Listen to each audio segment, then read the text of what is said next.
Today, by popular request, I am going to take a look at a small-brained American. That's his name, small-brained American. He is a travel content creator, and he visited China a few times in the past year or so.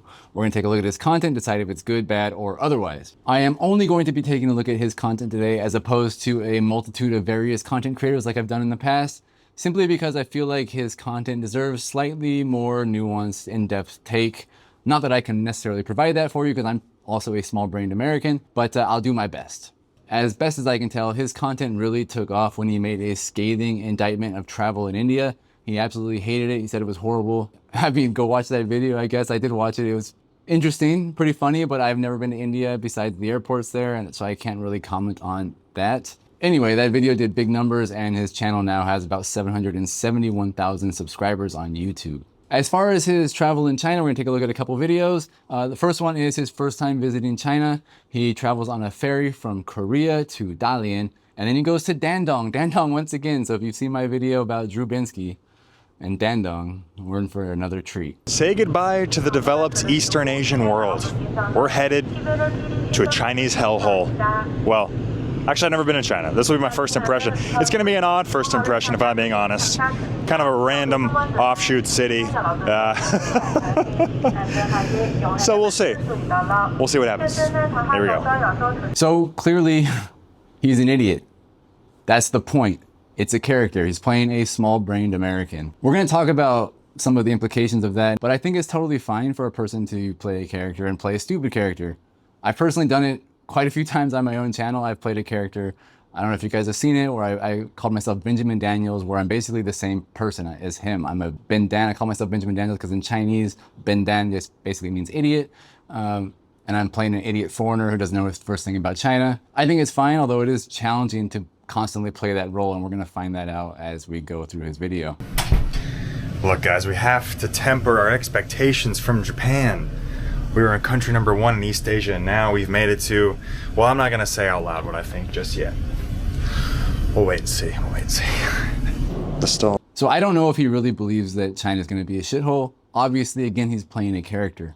Because he's playing a character, he can say whatever he wants, and it kind of puts a shield between you and him as a true, who he actually is as Connor, right? I don't know what he really believes because he's not playing himself. And I think that by playing somebody who's ignorant, playing somebody who's stupid, it actually gives him a lot of opportunity to like learn and to grow as a person over the course of a video or over a series of videos. You know, as a viewer, that's kind of fascinating to see somebody grow and learn. It's character development. How could I have forgotten from my time in Japan that Chinese tourists are some of the worst tourists on the planet. They take a million photos and I don't know, am I being too hard on China? I've literally never been. There's some Chinese people on this boat and I'm talking endless shit. Maybe I'll just reserve my comments from when we're actually in China and see for ourselves. Okay, so obviously Chinese people do tend to have a bad reputation as tourists. It's typically like group tours, but at the same time, like it's only the awful ones that you notice, right? And he's just right now complaining people are taking pictures, which, you know, hard to like say these are bad tourists here, but there are bad tourists from every country. There's a lot of bad tourists, and I'm not gonna sit here and try to like pretend like Chinese people are always totally awesome and amazing. But for the vast majority of Chinese people or any other tourists anywhere in the world, I've been traveling a lot. I've traveled all over the world. I find most people everywhere to be fine. If people are taking pictures or maybe, I don't know, getting in your way a little bit or something because they're oblivious because they want to get the picture. Yeah, it can be annoying, but that's not a racial or an ethnic thing. That's just people are selfish thing. Oh, yeah. Okay. Okay, I don't know what you're saying, but I'll just do anything. Okay, yeah. But can I eat it out there? That's very kind of you. 谢谢. Thank you. Oh, she's giving me a plate. 多大的温度转？ So this is the first point where I really start to have a little bit of a problem with his content and his character, or at least how he portrays it. If he's gonna be playing a dumbass and an idiot, ignorant stereotype of an American guy, the joke should be on him. The joke shouldn't be on the people he's interacting with. He shouldn't be putting fake subtitles of what they're saying, especially because a lot of the audience is not very smart, and like That's not just his audience. Obviously, that's every audience on YouTube. My comments too. I get a lot of people who like totally misunderstand things. You know, sometimes you're like, how are they not getting this? Where it's like, I think what I'm sharing is very clear. Like when I watch this, obviously I can understand the Chinese, but even if I couldn't, I would probably understand that these are jokes. It's not really what people are saying. But then you get people in his comments that are like, are the subtitles accurate? Is that really what people are saying? He's portraying these people inaccurately, obviously, in my mind and his mind, but the audience doesn't necessarily think that. You know, I'm not the humor police, but I think the joke should constantly be on him as a dumbass. His name is Small Brained American. All these people are being friendly to him. You're gonna see it further as we go. Everybody's friendly to him. And then you see like sometimes some really awful subtitles, like really bad. Like these ones here are fine, I guess. Well guys, behind this cloud of smog is the Forbidden Kingdom of China. We're finally about to make it and breach the soils of this great communist nation. It's always an interesting feeling laying eyes on a new country for your first time. A little intimidating, I'm not gonna lie. China is a place that I know very little about. I know zero of the language. I really don't know what to expect. It's a mixed feeling of like excitement and apprehension, fear of the unknown. I really just don't know what to expect. And it's been a while since I've felt this way about a new place. A long time, actually. I actually don't know if I've ever been as intimidated to go to a new place. Dude. One thing that I really like about his channel is moments like this where he can be honest and vulnerable and talk about like how he truly honestly feels and not really play a character. Again, the character's fine. I think it's funny sometimes, but it's more interesting, at least to me, that when he's being honest, he's like, you know, I'm really not sure what to expect. I'm a little bit nervous, a little bit scared. Not because necessarily like other vloggers who are like, I'm going to be so scared because there's going to be a camera or because it's so scary to enter China at immigration, at customs. His feelings are more like personal and deep. Like I haven't felt this way since, you know, 6 years ago or whatever when I went to Japan, and, you know, I don't know what to expect. Those are real human feelings that smart people, dumb people, ignorant people, whoever, this is really his feeling. This is really what he thinks. And so I think that's interesting. A lot of vloggers might not really be so open and honest and vulnerable. At least from what I've seen, these kind of moments are nice and interesting to me. Swipe your ID card. I don't have a ID card. Can I use passport? Oh, yeah, oh, okay. All right, I think we have a channel for the foreigners. Ni hao, hello. There you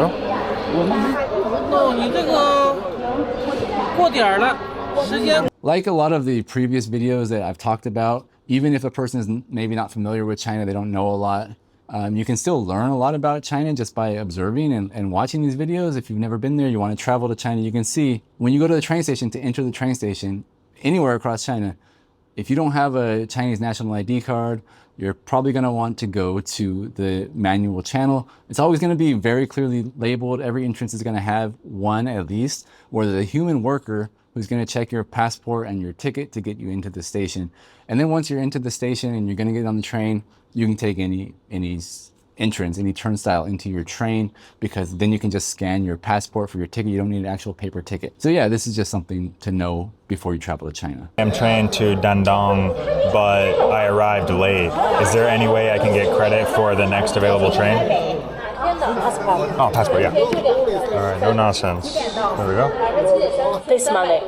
Okay, so I pay $170. So that's another thing in this video that you can see is that even though he missed his train, he was late, he goes down to the ticket booth and he actually gets a replacement ticket. They are going to refund his ticket even though he missed it. In China, it's actually quite interesting because I guess you could call it consumer protections. A lot of times in the States, at least from my experience, if something happens, like you make a mistake, you're late for a train or a plane or a bus or whatever, they're not going to just give you a replacement or refund your money. It's your fault. But in China, generally speaking, most things, even flights, I remember I missed a flight when I had a job back in the day. I was with my boss. Long story short, we missed our flight. We were late and they were like, okay, we'll put you on another flight.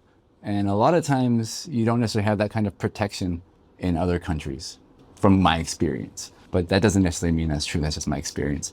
But in China, generally speaking, I missed my train or I want to return my ticket for any reason. Basically, you're going to get your money back. It's pretty nice. It's actually really good. Wow, check it out, guys. It's the first hammer and sickle we've seen this entire trip. Honestly, at first glance, I was a little scared. Seeing the hair in circle, I'm a little ashamed to admit that, but I feel like all the fear mongering in America actually worked on me, believe it or not, on my small pea brain. So even that, I don't know if that's him playing a character or that's really his feelings. I feel like that's really his feelings. He's scared of a hammer and sickle. Maybe it's just because I haven't lived in America for so long, and honestly, most of my adult life has been outside the United States of America, not just China, but elsewhere. So maybe that indoctrination, that propaganda missed me or I forgot about it. But I've never really felt like afraid of a picture of anything or a icon of anything. Like seeing a hammer and sickle and being afraid of it is just so weird to me, but that's okay. We'll just keep going. Honestly, everybody in China so far has been lovely. They're in a hurry, they're really intense, but I feel like they have kind hearts.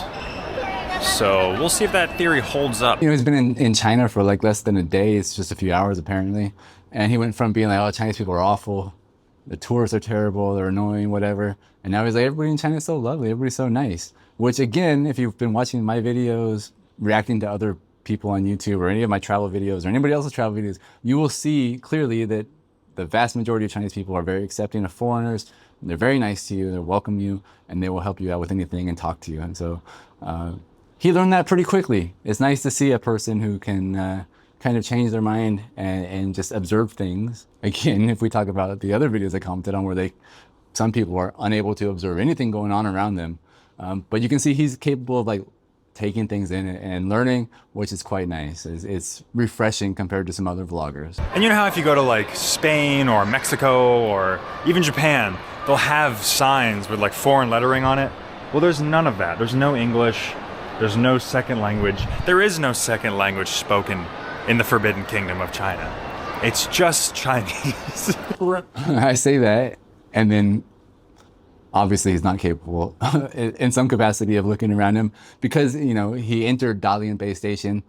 When we got here in the video, you can see it's in English outside the station. It says it. You can see when he went to the manual channel, it's in English. Like I told you in the last video, and probably every video I've ever talked about this stuff, anything that you actually need to know is going to be in English as well as Chinese, right? Anything important for a tourist is going to be in English, okay? You just got to open your eyes. Now, another thing is he says there's only Chinese. Obviously, there's tons of languages, dialects, however you want to slice it in China. So many, even, famous ones like Cantonese, but there's so many other ones as well. And then even just like, if we talk about other provinces and things in China, like there's a lot of talk about how China wants to like eradicate other languages and things like that. But if you go to like Inner Mongolia, there's going to be the Mongolian script on everything. If you go to, I used to have a business in Yunnan, in Sichuan, and down there, the main ethnic minority is Daizu. Down here in Southeast Asia, it's right on the border with Laos. When I did business in Sichuan, I had to put on my business the local language script. Again, it's not Chinese, it's not Hanzi. It is the local script that looks more like maybe Burmese or it looks more like Thai and kind of flowy. And I'll put an example up here. I don't know all the etymological origins of all these languages and things like that, but it's very, very much not like Chinese, right? What I'm getting at is there's tons of different languages in China. There's tons of different dialects. There's not just Mandarin Chinese. And clearly there's also a lot of English, once again, especially at a train station. Now he was looking at like a little art exhibit of photographs. That might not have English on it, okay? That's not gonna have English. But again, anything important for a tourist has English. I guarantee it. It's like halfway across the river. Then later tonight, we're gonna go to a North Korean traditional restaurant where they do choreography, they sing songs for you, with North Korean people. Now he's made it to Dandong, and so let's see how this compares to our Drew Binsky video in Dandong.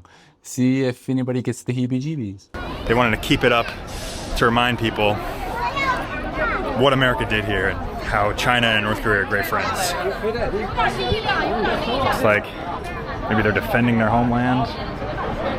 There's a very frightening North Korean style sculpture and statue of soldiers, you may remember. That's fun. It's crazy how it's like a tourist attraction in China is to go look at their neighbors to the northeast. It's a big tourist attraction too, and one you've probably never heard of. I didn't even know you could do this. So I just started poking around on maps and just saw this was the closest town in North Korea, and what do you know?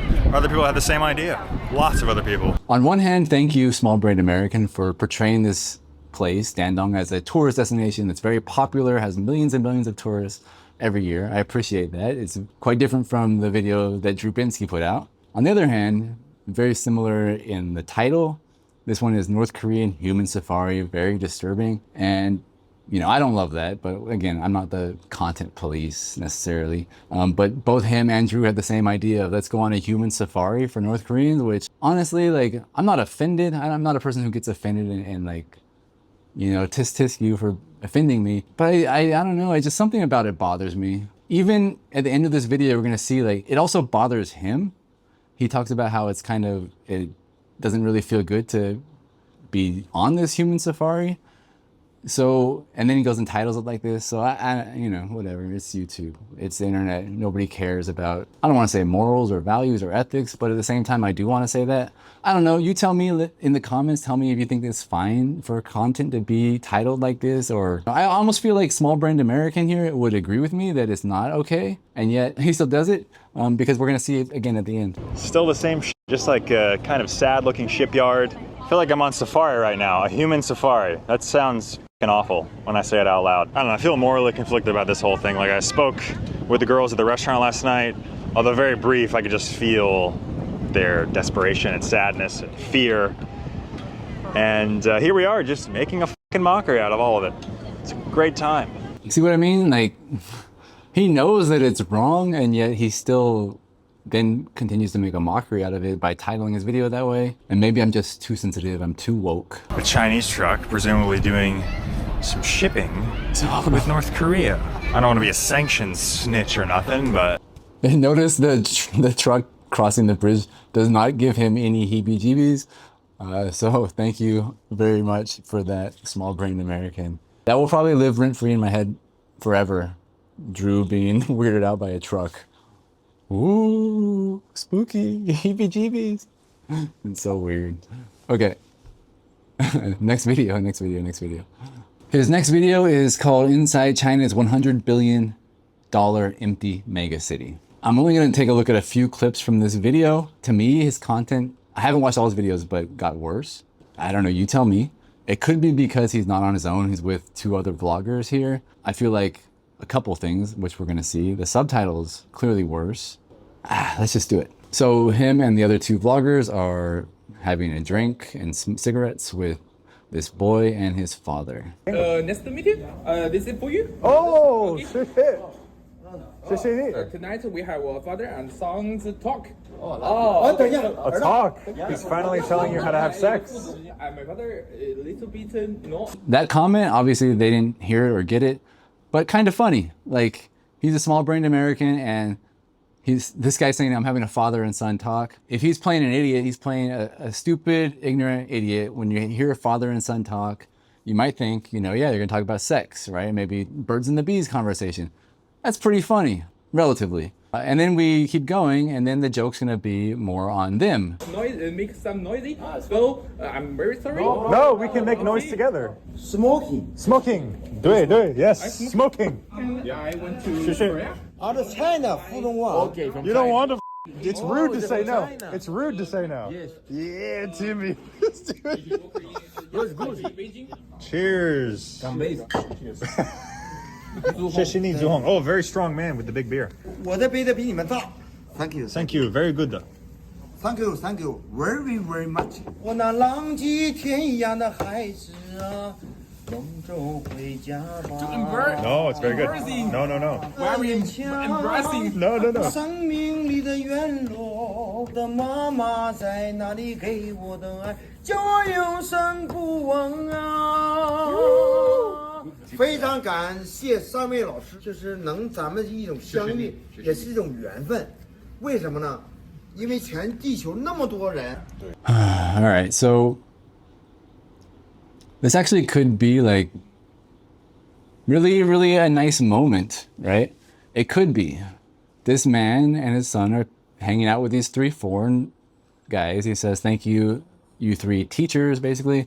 He says, thank you, this is fate. We're all here together. The world's so big. and yet here we are together. It's, you know, it's a beautiful thing. The guy's drunk, whatever. And he, instead of, you know, acknowledging that, maybe obviously doesn't speak Chinese, so at the time he doesn't know, but in the post, in editing, he could find out what the guy says and actually share that this guy is, you know, speaking from the heart and being authentic and genuine to him and thanking him for, you know, spending time with him, showing some shared humanity. And then instead he just puts subtitles in there. It's like, you know, I want to suck your cock or whatever. I don't know. It doesn't matter. Some gay stuff. It's just so dumb. And like, again, I'm not the funny police, but to me, it's not funny to make the joke be about these guys. The joke should be about him misunderstanding, right? Him. He's the small-brained American. Everybody else, like, let's put it like this. Like, if you think about it like Borat, right? Everybody's seen Borat. The funny thing about Borat, obviously Borat misunderstands a lot of things. He doesn't understand what's happening, gets into funny situations. And sometimes if the person he's interacting with is an awful person, is an asshole, then the joke can be on those people. But a lot of the time, a character like Borat, the joke is on Borat for misunderstanding, for being wrong, for not getting it. And so like, if these people are being so kind to him, so honest and authentic and genuine, and, you know, thanking him for being who he is and for showing him such a great time, and then he's gonna go and cut it and edit it and put it on the internet. Like, if this was my family, my mom, my brother, whatever, being shared on the internet and saying all this awful stuff, and then a lot of people, again, in the comments, they don't get it. They don't understand. They'll say, is this really what people are saying? Like, I'd be kind of pissed off if that was my family, right? Like, I'd be like, you're totally misrepresenting them. I don't know. Guys, tell me if I'm wrong here. Tell me if this is totally okay. You think it's fine to just make content out of people and misrepresent them, make them look stupid and make them look, I can't even say make them look stupid, just make them look gay? Is that even a joke? This is 2025. Like, who cares? Again, I'm probably too woke, but I feel like if he's small-brained American, he should be the idiot, not them, unless they make themselves out to be idiots. I watched a lot of his China content. It seems like it got kind of worse, more small-brained, more stupid, less authentic. And in that first video that we just watched, he had some genuine moments of authenticity. And then in this video, we're gonna go skip all the way ahead to the end here. For the most part, it's just stupid, right? It's not really anything authentic. It's more stupid subtitles, fake subtitles, nothing happens. He's not in the $100 billion mega ghost city for 40 minutes of the 45-minute video, which is crazy. I don't know how people, you know, whatever. Again, it's YouTube. So anyway, he goes to the end. We go to the end of the video, and let's just watch it. Abandoned isn't the right word. They're just unfinished. The city hasn't filled out yet. It was made for millions. And based on the last thing I read from a few years ago, no one wants to live here. So let me tell you a little bit about Shenfu Newtown and why these ghost cities exist in China. It was originally meant to alleviate some of the population pressure put on Shenyang and Fushun, the next city over, but obviously nobody wanted to move here. So you get 40 minutes of him being an idiot, making fun of people, sometimes entertaining, sometimes not. And then you get like the last 5 minutes where he's trying to like educate you about China. The content is kind of like incongruous, like, is that the word? Where like it doesn't really make sense. And especially so in this video, like the first video we watched, okay, sometimes he's a character, sometimes he's himself. Sometimes he's a character, sometimes he's himself. You know, it's not necessarily that it makes sense, but you can get it, I think. He also has a second channel, which is like a small-brained American podcast channel. But that channel, I've watched a few videos over there as well, talking about China. And it seems like on that channel, he can be his authentic, true self. We'll take a look at that next, but the thing that I guess bothers me, and again feels like incongruent, is that like he shouldn't be two people in one video. He should be one person in one video. Again, I made videos before where I'm trying to play an idiot. The whole video, I tried my best to be an idiot, but it can be very challenging. It can be very, very challenging. I promise you that. So, you know, I respect him for trying, but I don't think that like the people who need to know about like the reality of China's, you know, wealth and mega cities and things like that, like they're not necessarily watching till the end, or they don't care about this stuff. Like they want to see him act like an idiot and make funny subtitles, right? Like it should be just one theme, one character, one thing. And then his other channel where he wants to be serious, it can, on his podcast channel, and actually talk about how he feels. That's where he should be himself. It shouldn't be Small Brain Podcast. It should be, you know, Big Brain Podcast or Connor's Small Brained Thoughts or something. I don't know. I'm not good at marketing, obviously. The content doesn't make sense to me. 90% of the content, he's an idiot. He's an ignorant American. And then 10% of the content, he's like genuinely reflecting on his time there and genuinely trying to educate you and things like that. Like, to me, it just doesn't add up necessarily. Anyway, let's watch his podcast here, where after his first visit to China, he made a video called "China is Just Like Texas." China has completely blown my expectations out of the water. I was fully expecting to come here and it be like an India situation where it's dirty, the people aren't friendly, they're pushy, it's hard to get around. But it's been completely the opposite. Well, not completely the opposite, because it has been very challenging to get around, but in a good way. It's like in a way that's refreshing, and I actually really needed it. I was getting way too comfortable in Japan. You know, I know some of the language. I lived there. You know, I just spent 3 months there. So I was getting not burnt out on Japan. Well, maybe burnt out is the right word. But just a little too comfortable. You know what I mean? And I feel like China has just completely broken the mold in so many amazing ways.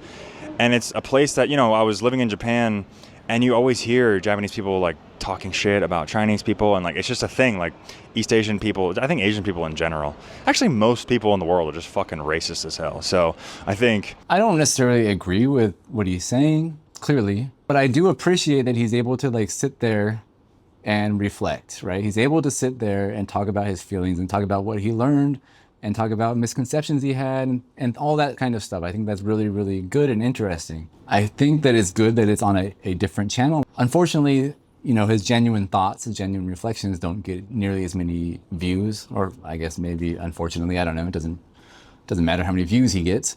But this is what I mean is, like, he should play a character on his main channel where he's playing an idiot, ignorant American. He shouldn't break the character.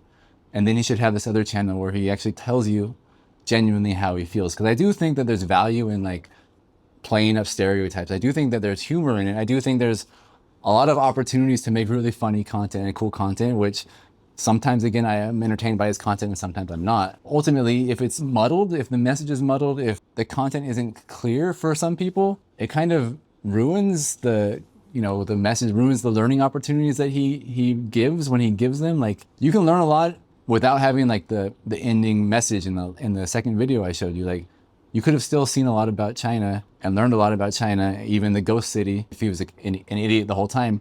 And then he could have made his podcast later on his other channel where he talks about, you know, the actual truth about the mega city, the ghost city. Imagine it again if you're watching Borat, right? And he plays Borat for an hour of the movie, and then for 30 minutes he plays Sacha Baron Cohen in like the real version of him, and like, but still looks like Borat. I don't know, like, I try to get it. I try to understand. I try to enjoy it. And sometimes I did. But when the joke is on other people, when he embarrasses other people, I don't think that's necessarily the right way to do it. That's my Wu Mao Qian on Small Brained American. Thanks for everybody suggesting I watch his videos and react to it. I think overall his content's relatively fine. There's some problems, obviously, I do have with it, but, you know, whatever. It's good enough.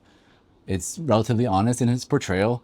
I don't agree with everything he says, but at the same time, like, I think that's also totally fine to not agree with everything. What I do appreciate about it is that he was able to get over his brainwashing, whether that was real or fake. You know, it's hard when you're a character, but he's able to get over it, his prejudices, and change his mind relatively quickly. He's able to see, like, within just a few hours, look around and be like, okay, this is a high-functioning, safe, relatively normal country. It's not at all what I expected, and he shares that it's a country full of kind people who are all nice to him and helpful to him. And it's not an alien world, right? It's just China. And so when you compare that to other people, again, they're like, it's an alien planet and it's so different. And no, it's not. It's just China. It's just another country. It's not that big of a deal. It's not that shocking. But yeah. Anyway, I would just hope that he would be more respectful of the people. He's going to upload them to the internet. Try to make the joke about him. That's my real advice, I think, is it would be a lot funnier if he was more ignorant and more stupid and more small-brained, less trying to make fun of other people, especially when they're just so nice to him. God, that's the worst part. Seriously, imagine seeing your family on the internet and somebody making fun of them like that. Anyway, all right, goodbye.